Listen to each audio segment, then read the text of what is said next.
जय हिंद दोस्तों। हम एमपी टेट 2024 में चयन परीक्षा के लिए हिंदी के बारे में पढ़ रहे हैं। हिंदी की हमारी 4th वीडियो है, ठीक है। इससे पहले हम 3 वीडियो पढ़ चुके हैं जिसमें उपसर्ग प्रत्यय के बारे में हमने पढ़ा है, ठीक है। यदि आपने वो वीडियो नहीं देखी है तो डिस्क्रिप्शन में लिंक दे दूंगा, वहाँ से जाकर आप वो वीडियोज़ देख लीजिएगा या फिर प्लेलिस्ट में जाकर आप वो वीडियोज़ देख लीजिएगा, ठीक है। आज हम इस वीडियो में हिंदी के सबसे मेन जो टॉपिक है संधि, इसके बारे में डिस्कशन करेंगे। तो वीडियो को लाइक कर दीजिए और शेयर कर दीजिए जल्दी से, ठीक है।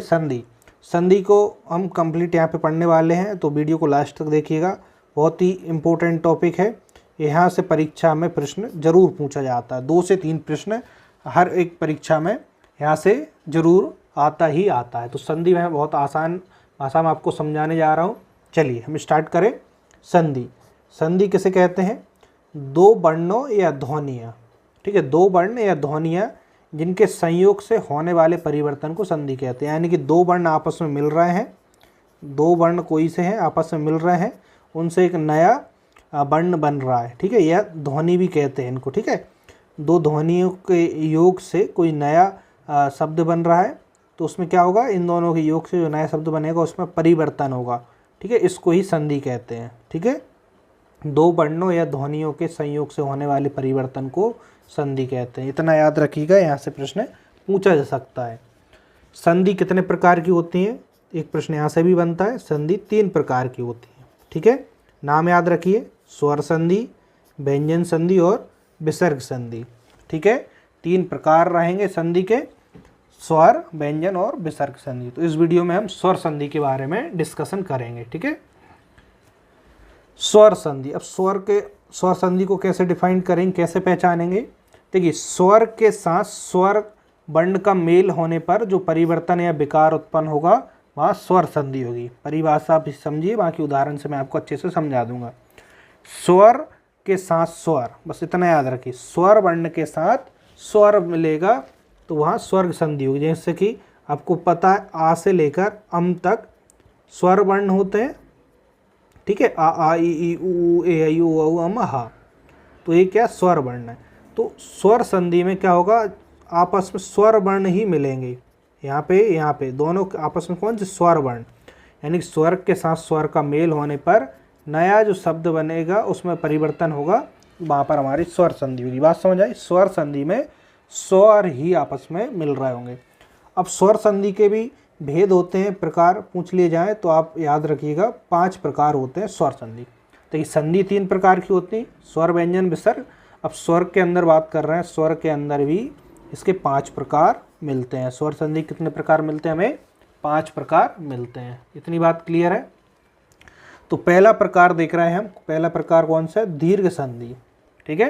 पहला प्रकार दीर्घ संधि, इस पे बात करते हैं। दीर्घ संधि क्या होगी? सवर्ण हस्व, अभी समझिए, मैं आपको सब क्लियर कर दूँ। सवर्ण हस्व या दीर्घ स्वरों के मिलने से उनके स्थान पर दीर्घ स्वर हो जाता है। सवर्ण यानी कि समान, हस्व यानी कि छोटा, दीर्घ यानी बड़ा। यानी कि समान, हस्व या धीर, छोटे या बड़े स्वर आपस में मिलकर कोई नया शब्द बनाए तो वो नया शब्द दीर्घ यानी कि बड़ा होगा। देखिए यहाँ से समझिए, यहाँ से कि हस्व का मतलब क्या? छोटा। छोटा और छोटा स्वर मिल रहा है, ठीक है, एक कंडीशन हो सकती है।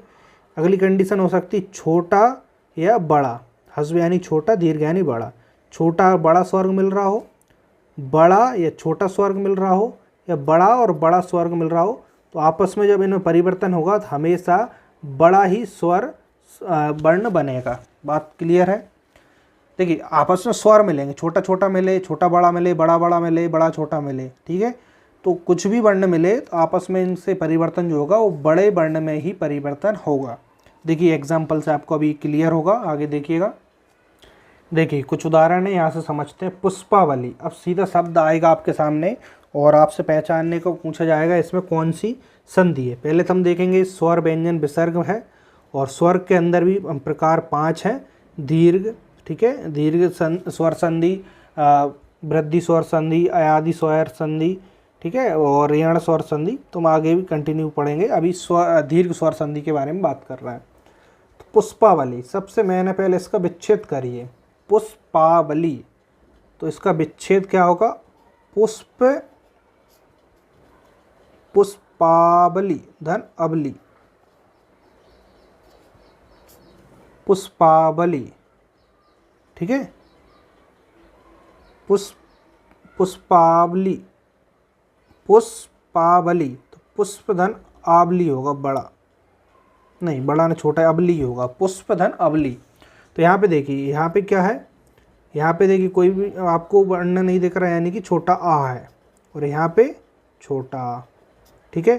तो यानी आ स्वर, देखिए दोनों स्वर मिल रहा है आपस में, तो स्वर के साथ स्वर मिल रहा है तो स्वर संधि है। अब दीर्घ में क्या होगा कि दीर्घ स्वर संधि में छोटा या बड़ा कोई भी मिले आपस में कैसा होना चाहिए, बड़ा बनना चाहिए, कैसा, बड़ा, इन दोनों की योग से बड़ा। तो यहाँ पे देखिए पुष्प धन अबली, छोटा और छोटा मिलकर यहाँ पे देखिए बड़ा आ बन रहा है, बड़ा आ, तो यहाँ पे कौन सी है, दीर्घ स्वर संधि होगी, ठीक है। अब आगे इस पे देखें, हिमालय, इसका विच्छेद करेंगे, हिमालय, हिम धन आलय, हिम धन आलय। यहाँ पे देखिए, यहाँ पे क्या है, छोटा आ है, और यहाँ पे बड़ा। देखिए पहले शब्द का अंतिम अक्षर और दूसरे का प्रारंभ अक्षर देखते हैं, दूसरे में बड़ा। देखिए सवर्ण स्वर मिल रहा है, सवर्ण यानी एक जैसे, यहाँ छोटा और यहाँ बड़ा, दोनों मिलकर किस में बदल जाना चाहिए, बड़े में बदल जाना चाहिए दीर्घ स्वर संधि में। तो यहाँ पे देखिए बड़ा माँ आ रहा है ना, छोटा और बड़ा मिलकर बड़े में बदल रहा है, तो यहाँ पर कौन सी संधि होगी, दीर्घ स्वर संधि। मायाधीन, देखिए इसका माया धन अधीन, विच्छेद करेंगे, और विच्छेद कैसे आएगा, प्रैक्टिस से आएगा, जितने ज़्यादा शब्द प्रैक्टिस करेंगे। माया धन अधीन, यहाँ पे देखिए क्या मिल रहा है, बड़ा आ और यहाँ पे छोटा आ, एक जैसे समान स्वर है, ये मिलकर कौन से में बदलेंगे, बड़े में। देखिए यहाँ पे बड़ा आ रहा है, बड़ा आ, तो यहाँ पे कौन सी होगी, दीर्घ स्वर संधि होगी। यहाँ पे देखिए विद्यालय, आप देखिए कुछ समय बाद जैसे प्रैक्टिस हो जाएगी देख कर ही पहचाना, विद्यालय, यहाँ पे बड़ा अपने आप दिख रहा है, दीर्घ स्वर संधि है, लेकिन इसका विच्छेद करेंगे, विद्या धन आलय। विच्छेद यदि गलत कर दिया तो हो सकता है आपका गलत भी हो जाए। यहाँ पे देखिए क्या है, बड़ा आ वर्ण, और यहाँ पे बड़ा आ, तो देखिए दोनों बड़े बड़े हैं, लेकिन हमेशा बड़े में ही बदलेंगे, एक जैसे स्वर होना चाहिए और बड़े में बदलना चाहिए। तो यहाँ पे देखिए विद्यालय, तो यहाँ पे कौन सी होगी, दीर्घ स्वर संधि, ठीक है, दीर्घ में बदल जाते हैं। कविच्छा, तो यहाँ पे कवि धन इच्छा, विच्छेद सही से करिए, कवि धन इच्छा, तो यहाँ पे क्या, छोटी ई मिल रही है और यहाँ भी छोटी ई, तो देखिए ई और ई समान एक जैसे स्वर मिल रहा है, यहाँ पे कंडीशन है एक जैसे स्वर मिलना चाहिए, ई मिल रहा है, क्या बनेगा, बड़ी में बदल जाएगा, तो यहाँ पे देखिए बड़ी में बदल रहा है, ठीक है, एक जैसे स्वर मिलकर बड़ी जो दीर्घ है उसमें बदल रहा है, तो यहाँ पे दीर्घ स्वर संधि। हरीश, हरि धन ईस, तो यहाँ पे देखिए यहाँ पे छोटी की मात्रा है, ठीक है, और यहाँ पे क्या है, बड़ी की मात्रा, एक जैसे स्वर है, छोटा और बड़ा मिलकर के इसमें बड़े में बदलेगा, तो यहाँ पे कौन सी संधि होगी हमारी, दीर्घ स्वर संधि, ठीक है। एक सेकंड रुकिएगा, दीर्घ स्वर संधि होगी यहाँ पे, थोड़ा सा मैं लाइट को ठीक करता हूँ।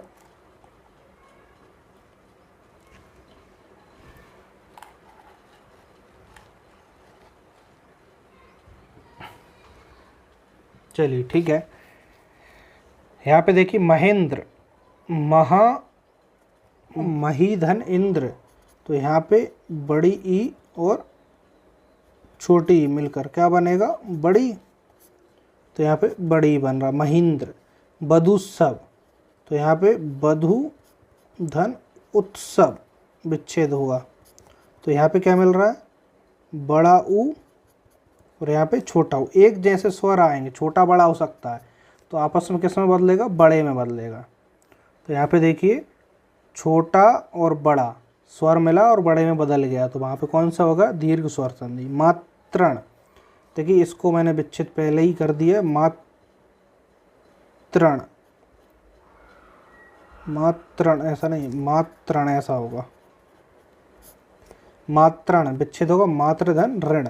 तो यहाँ पे त्रा मतलब क्या है, ऋषि है, और यहाँ भी ऋषि, दोनों जुड़ रहे हैं, ठीक है, दोनों जुड़ के क्या दीर्घ बनेगा।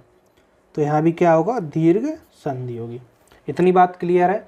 उस विच्छेद अच्छा करिए। देखिए समान स्वर आपस में जुड़े और बड़े में बदल जाए तो वहाँ पर दीर्घ स्वर संधि होगी। ठीक है, इतनी बात क्लियर है, आगे बढ़े। चलिए अगला आते हैं गुण संधि पर।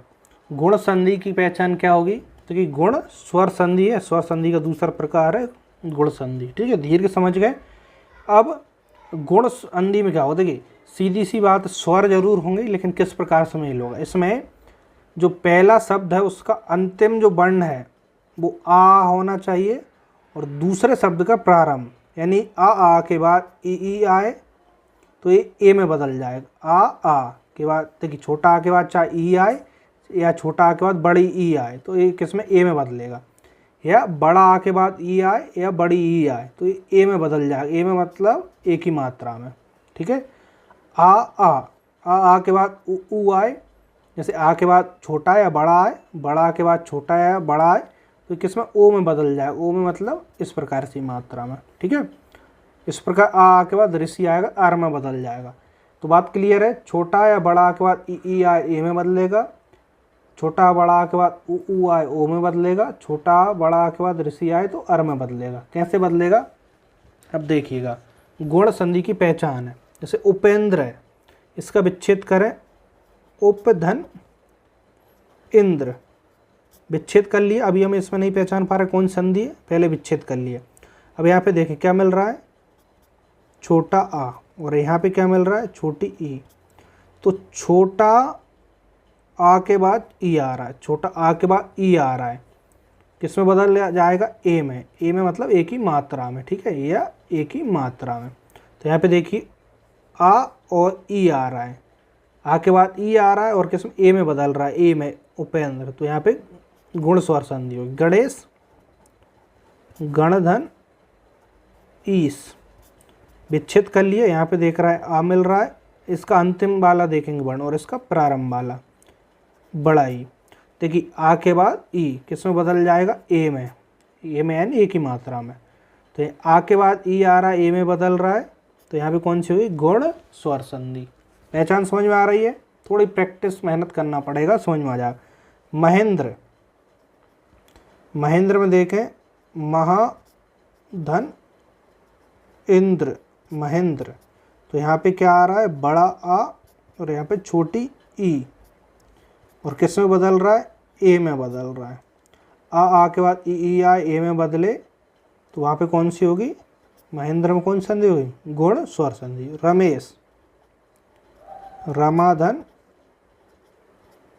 ईस, तो यहाँ पे बड़ा आ रहा है और यहाँ पे ई आ रहा है, किस में बदल रहा है, ए में बदल रहा है, एक ही मात्रा में। आ के बाद ई आए और ए में बदले, वहाँ पे गुण स्वर संधि होगी। इतनी पहचान समझ गए आप। चंद्रोदय, इसमें देखिए चंद्रोदय में चंद्र धन उदय, यहाँ पे देखिए क्या है, आ के बाद क्या आ रहा है, ऊ आ रहा है। देखिए मैंने आपको बताया आ के बाद ऊ या बड़ा ऊ आए और किस में बदल जाए, ओ में बदल जाए, ओ में या ओ की मात्रा में। ठीक है, तो वहाँ पे गुण संधि होगी। आ के बाद ऊ, आ के बाद ऊ आ रहा है और बड़ा ओ में बदल रहा है, तो चंद्रोदय में गुण स्वर संधि होगी। समझ में आ रहा है ना। समुद्रोमी, इसमें इसका विच्छेद करेंगे, समुद्र प्लस उर्मी, तो यहाँ पे आ रहा है और यहाँ पे बड़ा ओ, और किस में बदल रहा है, ओ में बदल रहा है या ओ की मात्रा में। आ और बड़ा ओ और ओ की मात्रा में बदल रहा है, तो समुद्र में कौन सा संधि होगी, गुण स्वर संधि। महोत्सव, महाधन उत्सव, विच्छेद में यहाँ पे बड़ा आ है और यहाँ पे ऊ है, किस में बदल रहा है, ओ में या ओ की मात्रा में। आ के बाद ऊ आ रहा और ओ की मात्रा में बदल रहा है, तो महोत्सव में गुण संधि। देवर्षि, देवधन ऋषि। यहाँ पे आ रहा है और यहाँ पे ऋषि आ रहा है। आ के बाद ऋषि आ किसमें बदले अर, देबर, अर की साउंड आ रहा है, देवर्षि, और आ के बाद ऋषि मिल रहा है, तो इसमें गुण संधि होगी। पहचान समझ गए ना। स्टार्टिंग में जो कंडीशन बताई उसके अकॉर्डिंग हमारी कंडीशन बनना चाहिए, वहाँ पे हमारी इस प्रकार से संधि हो जाएगी। महर्षि, महाधन, ऋषि, तो यहाँ पे क्या बड़ा आ और ऋषि मिल रहा है, किसमें बदलेगा, अर का साउंड आना चाहिए। बड़ा आ रहा है और ऋषि आ रहा है, महर्षि, ठीक है, अर आ रहा है, तो ये शब्दों में कौन सी गुण संधि है। इतनी क्लियर है। चलिए देखिए, आज की वीडियो में हम 2 ही संधि पढ़ेंगे, स्वर की, दीर्घ और गुण। अगली में हम आगे की वृद्धि, आदि और इस प्रकार से अण संधि, इनके बारे में नेक्स्ट वीडियो में पढ़ने वाले हैं। तो इनको आप प्रैक्टिस करिएगा, जो कंडीशन बताई उनको कहीं लिख लीजिएगा और उसके आधार पर आप इनको विच्छेद करके देखिएगा, आपसे आसानी से बन जाएंगे। यहाँ से 2 से 3 प्रश्न जरूर पूछे जाते हैं। इसी प्रकार हम व्यंजन और विसर्ग के बारे में भी आगे वीडियो में पढ़ने वाले हैं। आई होप आपको वीडियो पसंद आई होगी, तो वीडियो को लाइक करके ज़्यादा से ज़्यादा शेयर कर दीजिए और चैनल पर नया चैनल को सब्सक्राइब कर लीजिए। हिंदी के नोट्स चाहिए तो डिस्क्रिप्शन में व्हाट्सएप नंबर पर मैसेज करके जानकारी ले लेना, ठीक है। मिलते हैं नेक्स्ट वीडियो। आज के लिए इतना ही। जय हिंद, वंदे मातरम।